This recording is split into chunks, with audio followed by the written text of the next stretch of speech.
Yo, I heard this wiener stand is like the best in the city. I'm so excited. Dude, literally same. See, the key is they keep it all super simple. All they use is a bun, hot dog, and their special secret mustard. Right, that's all they can fit because the place is freaking tiny. 4x4 box with no AC. Two dudes gotta work like back to back and shit. Crazy! Next in line? Yo, I'll have one hot dog, please. Coming up. Chef, can I get one Scooby-Dooby now, please, Chef? Chef, is that bun then mustard, Chef? What the fuck you say, Chef? Corner. Chef, I said bun then mustard, Chef. Scrappy, do you like that, Chef? Chef, I fucking told you. Bun, then hot dog, then mustard, Chef. Well, fucking Merry Christmas, thank you, Chef. Corner. Is that all for you two? Can I get a water as well? With ice? Sure. Chef, I need a Niagara fucking Falls in a glass house. And I need it yesterday, Chef. Corner! With stone, Chef. With stones, Chef, you fucking loser on ice. I need a glass house with stones. Corner. Corner, Chef. I need hands. Hands. Hands. Hands. Hands. Hands, Chef, fuck you, happy birthday. One ice water. And for you to drink?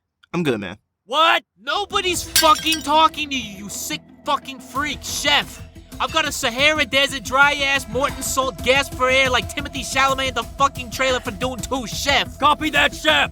My bad. Okay, that total's gonna be $8.95. Cash or card? Card? Ah, fuck me. Where's the fucking credit card reader, Chef? Why don't you try looking up your fucking ass, Chef? You lazy town Bruno Mars, now that's what I call music-ass motherfucker. Well, why don't you try shoving it where the sunshine for the spotless mind of man is like a light? I'm gonna let it shine bright like a diamonds are forever fucking fuck. And you're not even a fucking chef. Chef, I found it. You what? I found the credit card reader, Chef. It was on your left, my right. Here. Thank you, Chef. Thank you for everything, Chef. No, thank you. Chef. Ever since Ricky passed away, I've been tense. We've all been tense, Joey. Anthony, I'm sorry. And I fucking love you.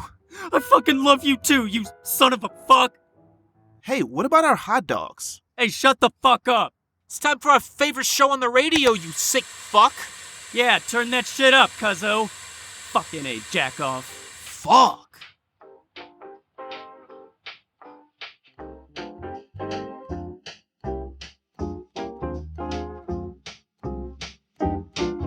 You're listening to the Weekly Quarterly Report, the podcast where we report everything that has happened this past week in this current quarter. I'm Sonny Walls. And I'm Seif Drywater. 100 years later, and we still remember the pneumonic plague. Candlelight vigils are scheduled to take place across the country to mark an event that we could never forget, even if we tried. And later, our business analyst reviews Mrs. Butterworth's OnlyFans. Listen as he thoroughly explains this and 10 other corporate marketing strategies you don't want your wife to see. Stay tuned. We'll be back after a brief word from our sponsor.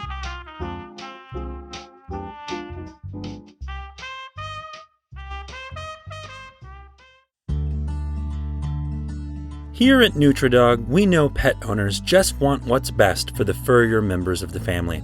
Just ask satisfied NutriDog customers like Chris. Okay, check it out. I know I'm supposed to be talking about this shitty dog food, but I need to tell somebody before I go insane. My fucking dogs are trying to kill me. I was recording something with my phone and left it in the living room. Listen. Ruff. Hey, Buster, I've been thinking about something and I wanted to run it by you. Shoot. Bark. Bark, should we kill Chris? Ruff? Oh, without a doubt. Bark. What the hell was that? At NutriDog, we start with a cup of stone ground Scottish oatmeal and 1/4 cup of a high oxalate, such as rhubarb or spinach. We also add a dry bean, a garbanzo, a large lima, a navy, and a baby lima. All the beans. Just ask Chris. Okay, but that's not even it. I skipped ahead a couple of minutes. I'm so afraid. So all we have to do is tie the string and they'll just fall down the stairs and go into a coma? Bark? Bark. Or what we can do is go full Fargo and run them through a wood chipper. Ruff, bark. What wood chipper? We don't have a wood chipper, you idiot.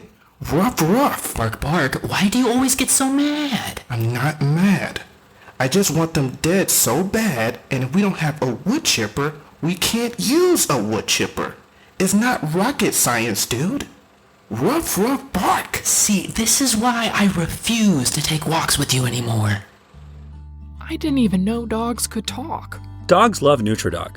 It mixes 2 quarts of water to create a porridge fit for only the most steel-stomached of mutts. If your dog is still hungry, try Nutridog Ultra. We take 1 1/2 cups of corn and spelt mixture, toss in 5 cups of bovine somatotropin juice, or milk, and 3 teaspoons of minced pinto oil to create a glossy texture and a smooth trip down the throat. Customers like Chris can't stop raving about it. Okay, real quick, here's the thing about Nutridog. I think I read that it's technically just boner pills that kinda also taste like dog food. My dogs don't even like it that much. Anyway, listen to this. Oh my god. Bark, bark. Chris is usually in bed by 10, so when we think the coast is clear, we can just run in and hold the pillow down on their face. I was thinking it may be easier to just turn off the carbon monoxide detector and then turn the gas on. Bark, bark. Bark, bark. Oh, did you? Wow, you're so smart. It's almost like I already thought of that, but then remembered everything in this stupid house is electric. I hate this house. Ruff, ruff. Bark. Do you need a minute? Nutridog, Canine Constables for Psychopaths. From Alpo, what's in your dog's paunch?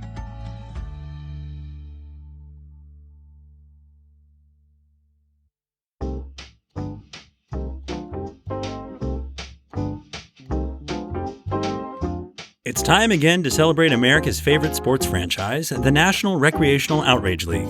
Each year, the NROL presents a series of awards to those people who accomplish great feats in the sport of getting unreasonably angry about things that don't really matter. With us is WQR's Gil Sharp to talk about the awards. Gil? Thank you. The night started off with the award for Best Instance of Taking Something Out of Context. Here's a clip from winner Edgar Scott's shining moment. Hey Liz, I found your phone. It was by the communal microwave. Oh my gosh. Thank you so much. I'm so brain dead today. Ugh. Wow. Okay. There's no need to be throwing around offensive terms like that.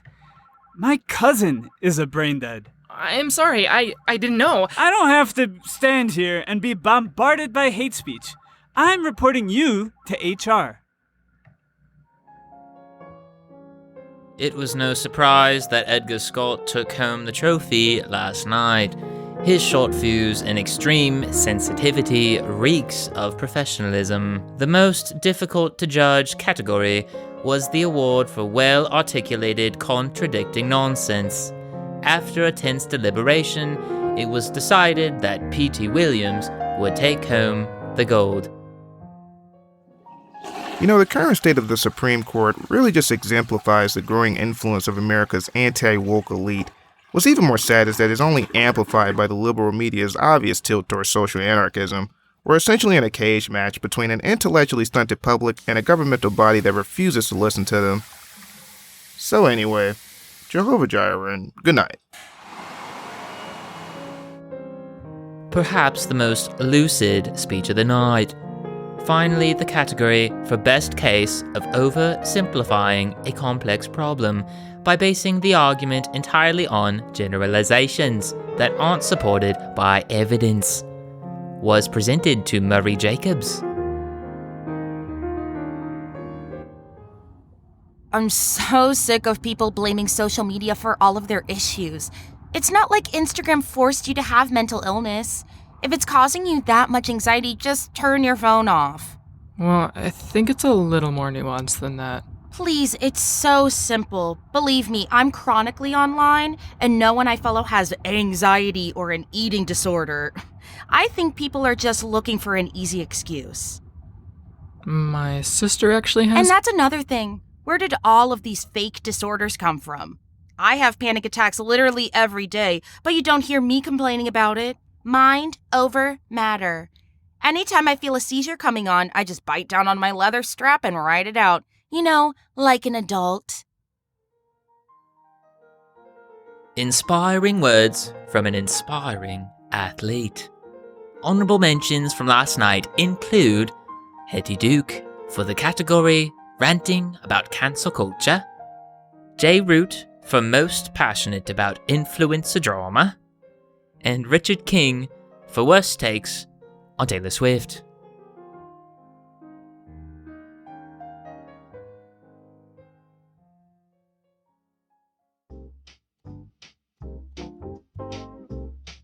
Congratulations to all the winners that we weren't able to feature on today's episode.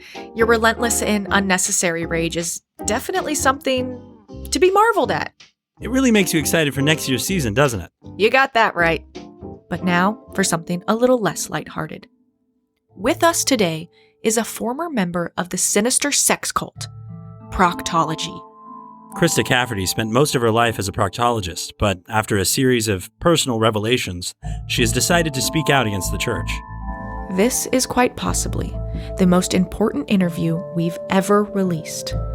All previous attempts to uncover proctology secrets have been mysteriously... We interrupt this news bulletin for a special episode of Sears Portrait Studio Priest.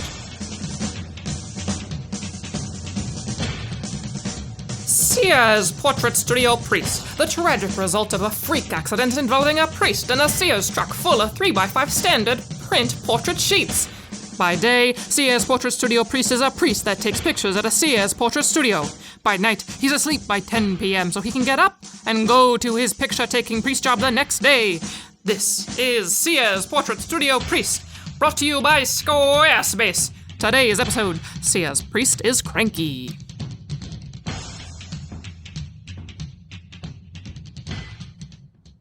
Bless me, Father, for I have sinned. Father? Excuse me, Father. Are you listening? Father, wake up! Christ almighty, fine. Ah! Sorry, Father. Saint Isidore? Who? No, Father, it's me, John. Boo. Gee, thanks. What do you need, you annoying man? Well, I originally came in for a confession, but would you, by chance, have time for a couple of pictures, too? I do have a new job starting. Could use some professional portraits. Boo. I guess I could just go to Mitchell's photography bureau instead. Old man Mitchell is a straight-up bitch. Father! Let me tell you something, dickhead. All I ever want, is to sit here and dream about my ships. Your ships, Father? Yes. I'm not just a Sears Photo Studio Priest, you know. I had dreams once of being the captain of a tugboat. What? Excuse me? Huh? Something about a tugboat? God, you're annoying. Father, I'd like to bring in sweet Madeline for a dual confession, at your convenience, of course. I do anticipate that I will propose at the forthcoming frost season shebang in 2 weeks. Ew. What now, Father? You asshole. You know I lost my favorite picture-taking hand at the annual frost season shebang 2 years ago. I've been having to get by with this severed monkey's paw. Touch it! Father, perhaps today is not the time. Touch my paw and make a wish. Now! Father, I don't want to. Do it! Touch my paw and you get 3 wishes. Go! Excuse me, I'm Brian, and I manage this Sears. A rooty-tooting Sears day to you, sir. Is Father Thomas forcing you to make 3 wishes with his monkey paw? Yes, he is. Father, we have talked about this. Your job is to take pictures and then provide our customers an option of 10 8x10 glossy photos, 12 8x10 matte photos, with the advanced option of 2 12x25 family photos with their choice of 1 interior backdrop and their choice of grandma's house backdrop or wavy vintage 90s mall aesthetic backdrop with their color of choice. Understood, sir? Fine. Rooty-toot. Excuse me, are you the Sears Photo Studio Priest? Why does everyone call me that? Do people go around calling you, I don't know, astronaut fisherman? I am a veterinarian. Okay, fine, I'm sorry. Astronaut veterinarian, then. Father, we have this coupon here for a free photo with 1 confession. It says it expired last Monday, but we figure a man of the cloth such as yourself wouldn't mind bending the rules a little. Shut up, you annoying man. We'd be happy to pay for both the photo and the confession, Father.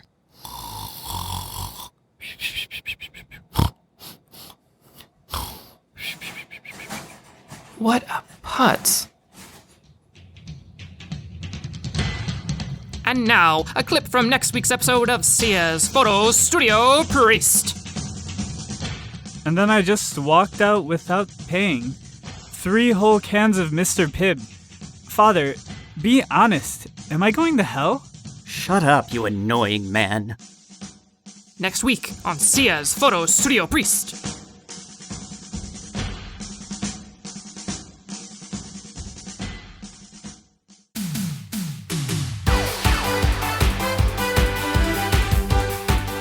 Thirst Trap Productions presents an all-new hot and spicy season of Infidelity Weekend Showdown. We bring together 4 happy and newly engaged couples for a weekend that will truly test their limits and their love. Before coming on IWS, I thought I knew what love was, but now I really know just how much I love her. Jesus, Amber, I didn't think you'd literally fuck all of them. Jason, please. It was just for the show, and I only told one of them I loved them. At the end of this weekend, only one couple can remain, and one will get married immediately on our Mountain Dew altar. Buy a 24-pack for only $7.99 at participating Wawas now. Wow. I love you, love Mountain Dew, and I get to fuck other people? This show rocks. Heck yeah, babe. The only thing I'm even more excited about than that is making all the other couples suffer.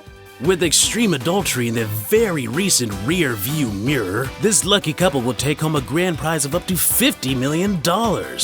But to unlock this grand prize, they'll have to survive all 10 challenges, and they'll have to fuck their way to the top.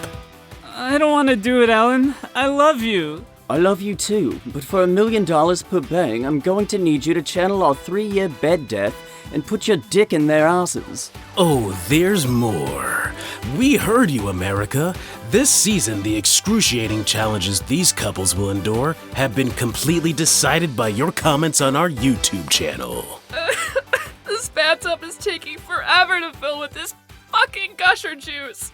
I can't watch them make out anymore. Come on, babe. You got this. Give America what they asked for. 8 horny 20-somethings.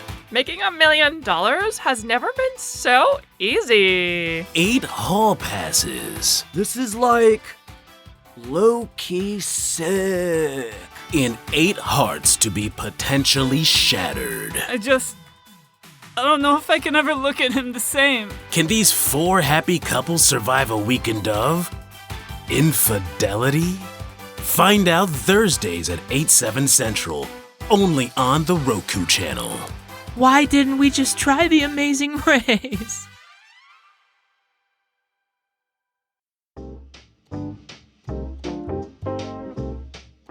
Thank you for tuning in to this week's edition of the Weekly Quarterly Report. Join us next week as we welcome a new member of the WQR crew. And people often ask, where is Waldo? But not many people ask, how is Waldo? We'll be sitting down with the beloved children's game icon to find out. This has been the Weekly Quarterly Report. I'm Seif Drywater. And I'm Sonny Walls. Thanks for listening.